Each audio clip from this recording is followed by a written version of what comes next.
Welcome to the Austin LGBT Chamber of Commerce podcast. I'm Tina Cannon. We're going to talk today local business news around the city. We're going to talk about the city's labor market, film incentive to help a Yellowstone project, some housing changes, and lots more chamber news. Stay tuned.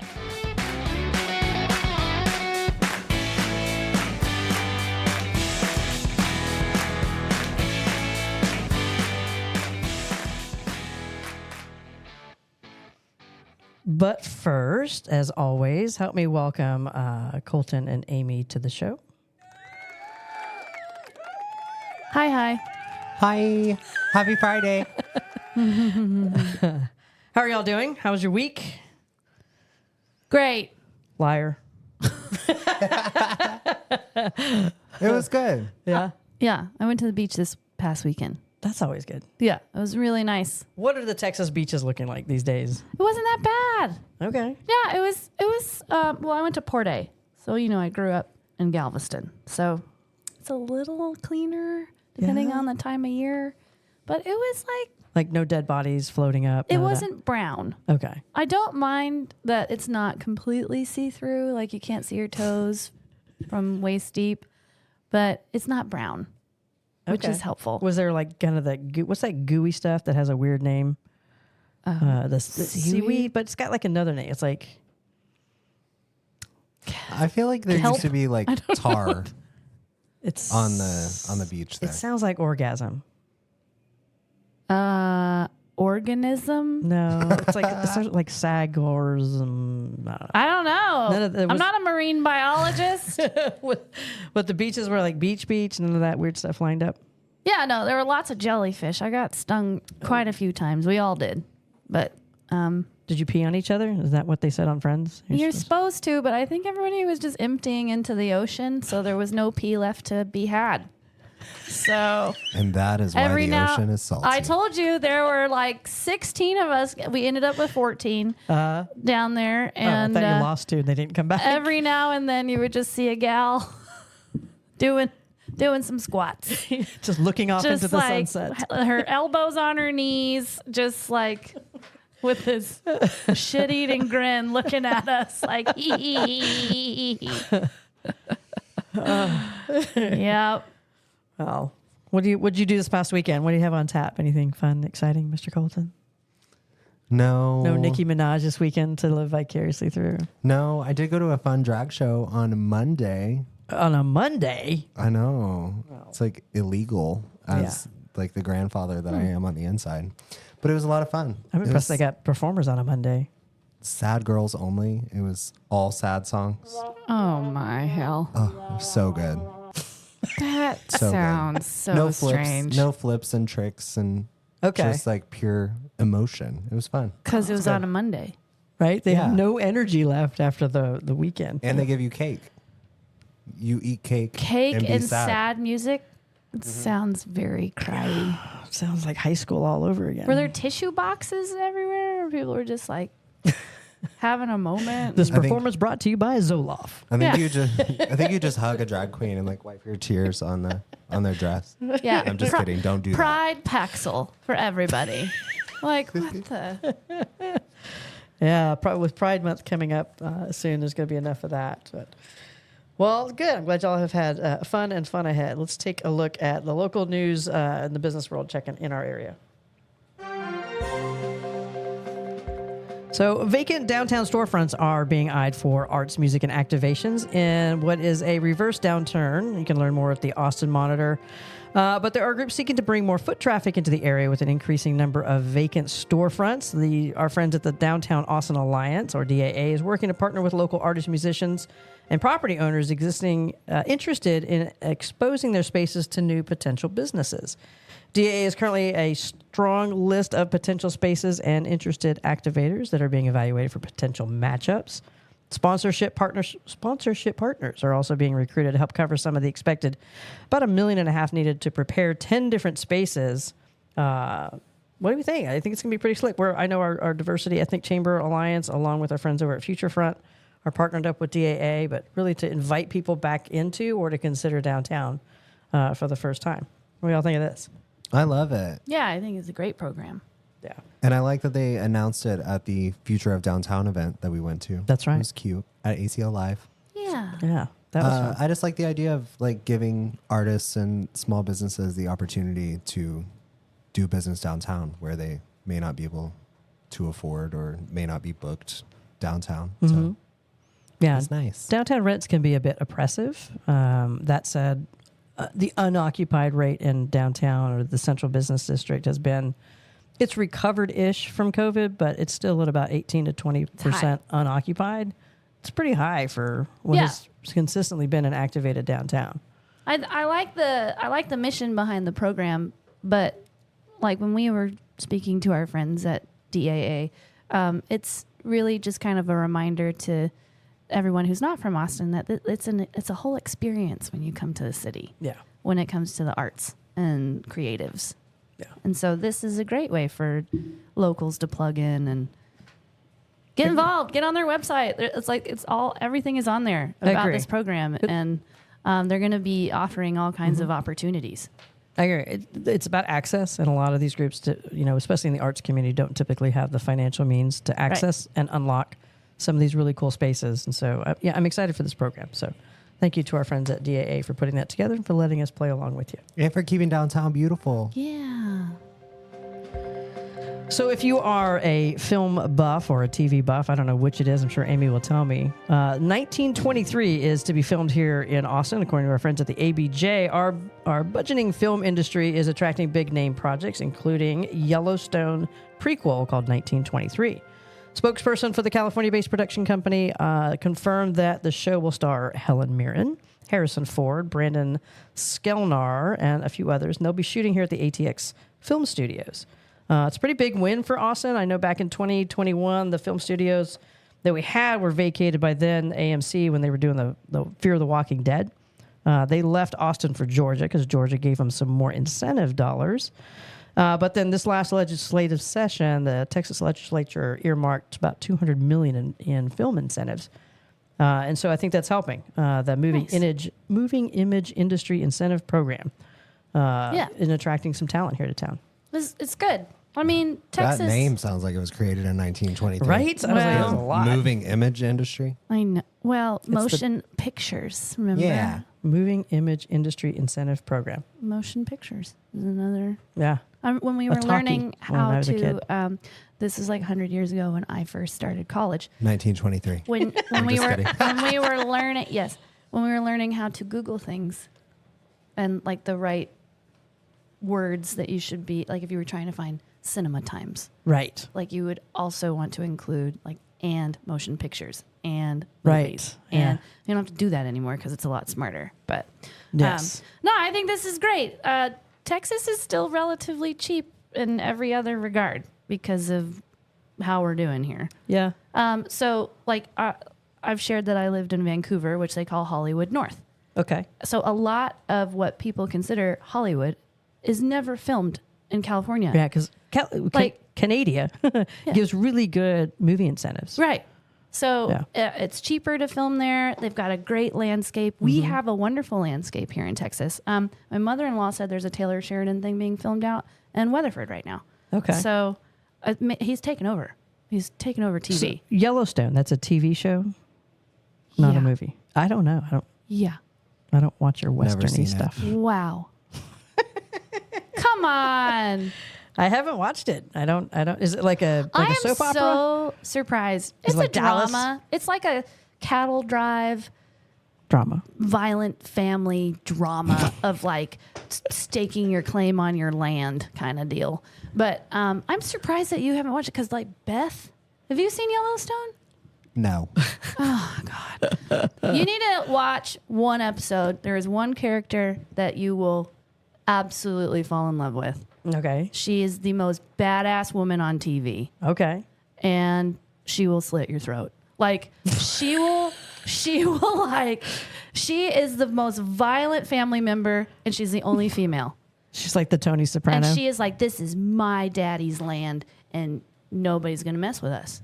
And also, Period. don't mess with me. Yeah. Like straight up break a beer bottle in the bar and stab somebody with it because she doesn't like the way you looked at her. She's amazing. Is there Everybody needs a friend like her. Oh my God. is there a gay Yellowstoner?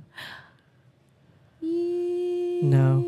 Maybe. Is there a Brokeback Stone? Brokeback? I think there was one Little drag queen There on was the one prairie? cowgirl because they're all like legit cowboys, right? And Taylor Sheridan is actually like he's a legit cowboy. Helen Mirren? It's not Helen Mirren, but she's also a badass in 1923. But I haven't watched the whole series yet. Okay. So, but anyway, this is great. This is great for Texas. It fits the landscape, Yeah. especially with like the 4 Sixes Ranch. We've got what is it? King Ranch. King Ranch, yeah. King Ranch. Like, this makes sense. They need to be in Texas for some of this. A million and 10 years ago, the old airport, which is now Mueller, for a while had the kind of the barrack style, and they were doing. It was Robert Rodriguez back in the day as a film director and producer here, was turning that into big studio space, and there was a big push to create Austin as a creative economy around TV and film, and then the money dried up, right? And like you say, everybody in the film industry, you got to go follow because they're taking a gamble when you're right and you make a film. You know, a bunch of investors to go, yeah, trust this. This is going to be good, and we're going to make money on it. So yeah, we lost a lot of that industry when other communities like Georgia got really aggressive, Vancouver got really aggressive, Toronto got really aggressive with incentivizing film crews to come up there and film studios to come up there. So it dipped. We took a hit. Walking Dead, of course, came back through here. There's a couple of like little other small things that get filmed from time to time in here. I know there's a lot of commercial work being done here in town as well. So yeah, it's great. I mean, the hope is, right, if you go through, ACC has an amazing film, television production training for their students. It's freaking amazing. It's all hands on. I love ACC. I just can't say it enough. And our friends at Texas State have a really good film school now too. They do. It was not there when I was there. No, or was I it? took film classes at the theater building, but now they have their own That's good. film That program. is good. We have all these little iconic, like all of the small town, apart from like Grandview, Texas, and it's like a lot of them are here in Central Texas, and like Fear the Walking Dead obviously took advantage of that. There's loads of stuff being filmed in Lockhart right now. Sure. And Smithville, we had like Hope Floats. Right. We had What's Been Eaten Gilbert Grape. Still Remember haven't seen that movie? Haven't seen it. God, what? I watch a lot of Sopranos. Sopranos isn't even on anymore. HBO Max or Max or whatever it's called. Are you probably still watching the X-Files? I never actually watched the X-Files. What is wrong with you? I applaud you for watching The Sopranos. I do watch a lot of documentaries. Like Netflix is my go-to because I'm a big documentary. I'm a big Lifetime learner. Start Yellowstone. It will not disappoint. All right. There's a plug for Yellowstone. All right. We all got to watch it. Austin is cutting minimum lot size by more than a third, requiring less land to build a home. You can learn a lot more at the Austin Monitor, but this change that happened this last week allows property owners to build on a home that's 1,800 square feet of land, which it used to be 5,750. So the supporters, of course, of reducing minimum lot size hope it will entice property owners to build additional homes in their lots and carve up and sell up the land. It's been marketed both as a way to build more homes in Central Austin neighborhoods and for current homeowners to create additional income. The vote this last week was 9-2. Councilmember Allison Alter and Councilmember Kelly voted no. I will tell you that there was 15 hours of testimony. It lasted an entire day. They came back the next day at 11 o'clock for the vote. It is unbelievably historic change in our land use policy. We have not had an update since 1984 before there were color televisions. And the hope is that it will unlock some affordability. It doesn't mean that you and your neighbor and everybody in your block is going to go knock your house down, but it does give you some options of what you're doing with your own property. So what do we think? I love it. I think we need it. Remember, put your Austin hat on, not your Lockhart hat. I think we need it. 1,800 square feet is very small. It's very small. And all I can imagine, I'm not putting my Lockhart, I'm just putting my builder hat on. Yeah. And like my architectural design, historical design, houses that have to be built in that space are not going to age well. Like they're going to look in 2 decades it's gonna look like the 1940s cookie cutter weird houses where you're like, wow, this is some Zombieland stuff. A lot of them in my neighborhood, we're over in Zilker, and so we've seen the ones that have been allowed to knock down. They're larger than 57.5, but they're still knocking some of those down, putting 3. But they're like 2-story. It's almost like the size of like two tiny homes stacked on top of each other, and then like a little peak roof. Yeah, and they should they're have a like shared 3, driveway. 4-story. They did this in Houston. Yeah. Just outside of the Heights, where they have these tall. They look like apartment buildings, but it's a single family home, and it's just very tall and skinny. Yeah. You have no yard maintenance. It does, like, for city life, it kind of makes sense for those that want a single family home without the hustle and bustle. You don't have to mow. It's relatively walkable. Yeah. Everywhere you want to go. I mean, it takes a certain, like, it's not for me, but I'd love it. Yeah, I love it. I'm excited for it. It's long overdue, because up until now, you've only been able to knock over your, make it up 1924 built single family home that's leaning to the right and build a giant McMansion. Whereas, wouldn't it be neat to build 2 homes there and maybe put your sister and her kids or your parents that can't age in place? You And like duplex, right? Well, it'd be No. you could do separate homes. Okay. You could have you but probably could do a duplex. you could do a duplex. You could do a 4-plex. Yeah. Yeah.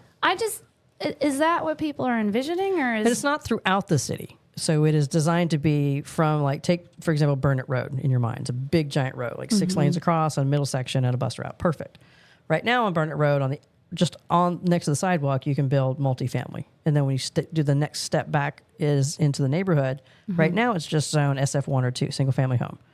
But with the change, if it's a 57.5 lot, you could subdivide that lot going further into the neighborhood, but not all the way.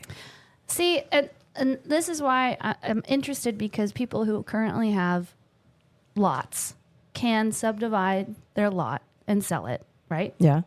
But what I imagine will happen is what happened in Houston is somebody's going to try and buy a whole block So and then develop the whole I hear you. block.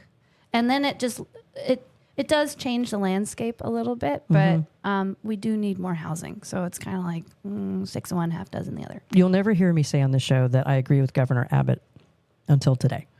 So Governor Abbott is, Whoa! I know, Whoa! he is putting out I think during the Texas legislature this session that will not allow that to happen. That is combating the influx of investors who are coming in and buying up properties in most major cities, not so much the small towns, and then turning them into just rental properties and basically kind of price gouging because they can control the market. So it's one of the few things that I agree that he's working on is to limit the amount of investors coming in and buying up tons of properties. And wasn't that mostly geared towards international investors? I'm sure. I think it was something that was on the Republican ballot. They didn't want anyone Foreign nationals being able to buy public property. Property. I think it was public property because it had to do around how the toll roads were going to be purchased okay. and managed. Yeah, but you can learn more. That was an incredible vote. 15 hours of testimony. If you want to learn more of the details, there's some drawings and illustrations and links over at our friends at the Austin Monitor of what that will look like and what it might mean in your neighborhood. But I think it's not designed to like be all over Austin. It's designed to be certain areas and a step back, kind of like a ladder step backward from the main street. Sure. So good stuff, I think, for Austin. Long overdue. It's taken us forever to get to this stage.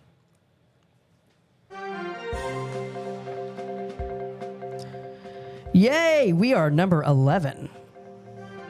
The short-lived glory of being a top 10 city has passed. Austin broke into that list of top 10 of the largest American cities last year, but has now since been edged out by Jacksonville, Florida, and pushed back to the 11th position. Although the population did grow compared to Jackson, we are just barely missing the mark. We're at about 797, and just the Austin proper in Jacksonville sits at 985. So for decades, the red-hot regional economy, coupled with relatively low cost of living, yielded really a substantial population in central Texas. That's according to our city demographer, who said in a statement to the press that, however, with the volatility rattling the tech sector, housing costs, and rising post-pandemic, and more opportunities for remote work, it's not surprising to see population growth slowing in Austin, slipping back to the 11th largest city in the country. Yay! We were cool for like a hot minute. We were top 10, and then that didn't pan out. I think that's okay, but like I think Jacksonville, Florida. Yeah, I think we'll always be I know. cooler than Jacksonville, Florida. 100% agree. We're gonna let them take that one. That's fine. And it's just Austin proper, so that calculation doesn't include Round Rock, San Antonio. Well, that's Lockhart, why right? we have more housing. Yeah. Yeah. That's why we're subdividing our lots. Yeah, and those populations are really growing. Yes. So we'll see how the tides turn Yeah. in the next year when we have more room. Yeah. And, the tech layoffs, I agree-ish, except for the fact that we're still at 3% unemployment. So even though you get laid off as a tech worker, there's plenty of other opportunities to roll into. So I don't know that like you're getting laid off and then you like got to pack your bags and go. No. I think it's more of a remote work choice option. Sure. I mean, especially during COVID, some of the big companies said, yeah, go work from home. And only a few have been very vocal about forcing their employees to come back. And some of those didn't go so well. Yeah. And if you're Tesla, you just keep firing everybody. Just because you're the largest doesn't mean you're the best. I just want to throw that out there. That is true. And your truck is ugly. Oh, it's so strange. It's like a public storage unit on the back of that thing. Like with the roll up bed cover. Yeah. And then when it's open, I'm like, is it a hot tub? Like, what is it? What And it is doesn't it? hold anything. It's just it's like when you were 9 and you like drew a picture of a vehicle in crayon. does it have a tailgate? That's what it looks like. Has anyone seen the Tesla truck with the tailgate down? Or is it just a box? Because to me, it just looks like a... I can't even think of a picture Like with a- it down. It Yeah. probably doesn't close once it does open anyway. Nothing Yeah, I seems to didn't work even- on it. I didn't even know it opened, but this is my favorite segment of the show every week. Every time. truck. Also, people are reporting that their stainless steel Cybertrucks are starting to rust. Yes. Have I you don't know how seen we these wait- reports? Yeah. Like, we just hate on it left and right. Like, It's just ugly. Like, it's just... a whole batch of them. So I don't know the last time y'all drove by the plant, but they had them all like lined up, ready to Oh. go out for order. It's like a big toaster oven sale. They have been delivered. So they're I can picture they're the persona of exactly who bought They're those. selling. Yeah, but they're not selling at the same rate that like F-150 is selling. They're selling because people have been stuck on a list and they gave a deposit. Well, I don't feel it saw some guy necessary to selling drive it. a toaster. Like brave little toaster. I do like some of the raps that people are doing to them to like make fun of them. So I don't know if they're AI generated or not, but they're funny. Like this one Oh, guy did it my. like it was a crate. His whole box was his whole truck was a wrap like it was a crate on wheels. Amazing. It looks like a doorstop. Yeah, it's a bad idea. But back to being the number 11th Yeah, in yeah, city. I don't know. We're on the tops of every list in the world. I'm fine being 11. I'd rather be best than largest. Yes, I think you're right. I think we kill Jacksonville and pretty much anybody else besides, I don't know who's on the list. I'm guessing New York, Yeah. but I'm also guessing like we're cooler than Yeah. 80% of the people who are on the top 10 list. Largest per what is this? Like largest per It's population based. just purely the number of people. Yeah. Maybe we Not- just don't not have the enough kids size here. of not the size of the geography No, or people. Head count. So we went from 797,000 in Austin against 985,000 in Jacksonville. All right, so who we got? LA, New York, Yeah, I probably should look that up. I have no idea. Houston. Austin Monitor. Yeah, to learn more, you can go to theaustinmonitor.com. Just guessing. Just guessing. Yeah, so we're number 11. We're number 11. Yay. Woohoo. All right, in local chamber news, Colton, what do we have? Come hang out with us on May 30th at the LBJ Library for their Y'all Means All event. We will be there with several of our member organizations. Amy, remind me who else will be there? Oh, Austin LGBT Coalition on Aging, Equality Texas, Taylor Pride, Round Rock Pride. Oh gosh, Vivant Health will be there. Lots. Amazing. It's on the website. Music, door prizes, refreshments, free parking. Best word in the English language. Free. Yeah. Free, and open bar. Oh, yeah. Open Oh, I bar's didn't good. even hear that. No, Are you making that up? no, not at this event. Oh, but I was he like, I'm said going. best word in the English language, and I was like, well, Wah, wah. Okay. There is still time to register for our June 5th luncheon. We are not sold out yet, but we are getting close. Yes. So, And it's big. Yeah, it's a big one. Like, how many people do you think we have registered so far? Like more than you've seen at a, More a than luncheon normal already. at this time of the month. Yeah. Because we're, 2 weeks out? And it will sell out. 100%. Yeah. Yes. So, I mean, it is a finite space eventually. So, go ahead and get in there and register. You don't want to miss this one. This is going to be a good one. I know we keep saying that, but for real, it's going to be a big event more so than just a luncheon where you sit here, from most of our members. I don't know that we're going to have time to do that on this one. Yeah, this is definitely going to be a good one. And be at the headliner space. If you've never been up there, it's definitely worth seeing. And a very meaningful discussion Yeah. on how to properly engage intentionally year round in the community and gearing up for session and election season. Yeah. Good stuff. You want to hear this? Yeah. Yeah. And we also have several ribbon cuttings coming up. Please go to our events calendar and check those out. There's like more than 5 coming up here in June. So Yeah, come hang out with us. It's a lot of ribbon. They're not even all on the calendar yet because they're still rolling in an email. So Yeah. there's going to be more. So make time for it. Come hang out. And email us if you haven't had yours yet. Yes. It's really cute. We have the cutest ribbon of all the chambers, I promise. Yeah, we do. Yeah. So cute. We saw a bunch of them together when we did that ribbon cutting in Buda, Texas Subaru. at Subaru City Limits. That was fun. 7 ribbons. 500 people in attendance. That was amazing. Yeah. I thought that lady was going to cut all of our fingers off. Seriously, she came at us with those scissors. And our scissors are real. Like, they're real. They look pretend because they're giant, but I'm telling you folks out there, they're real. Well, good stuff. A lot coming up ahead. Appreciate that. As always, thank you for joining us. If you want to become a member of the Austin LGBT Chamber or check out our events, you can visit the website, austinlgbtchamber.com. If you want to be a guest or a sponsor, email us at info@austinlgbtchamber. Be sure to check out past episodes of the show. Follow us and check out new episodes each Friday at noon, wherever you get your podcasts. Thanks. We'll see you next time.